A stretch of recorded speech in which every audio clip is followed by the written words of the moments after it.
Bloggrunner has been around really for a long time. I started in 2002, and the first version was made public in 2003.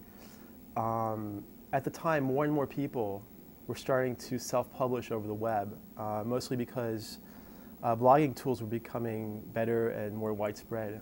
And a lot of these people were actually experts in their fields. For example, law professors blogging about Supreme Court decisions, or just people that had really interesting things to say about news events, or people that had interesting points of view.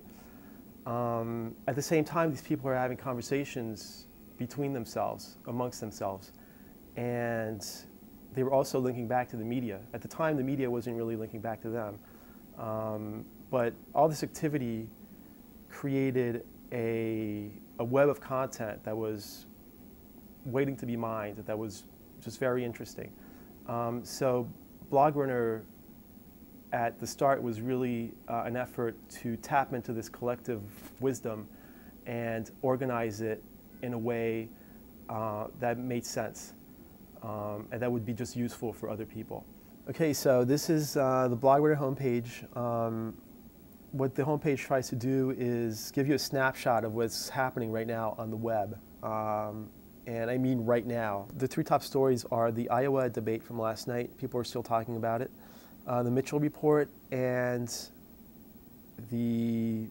obviously the story about Google Knoll. If I go into the inside page for this story, then I get a view of this conversation that is centered around this blog post. On this page you have trackbacks, people that are actually specifically linking to this article, and then you have other people from around the web that are discussing this article, but not necessarily linking back to this specific blog post. So they're discussing Knoll, but they're not necessarily linking back to this article. So this gives you a comprehensive saturation coverage view of this story. When bloggers link to each other or bloggers cite other sources, they're making decisions, they're issuing votes on what's important.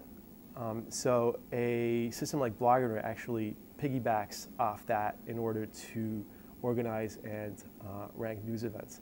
And actually those votes are more interesting than, in my opinion, than the votes of people on systems like Dig, for example, or other social network news sites, because when a blogger issues or links to another blog or issues one of those votes, there's a whole context and history behind that.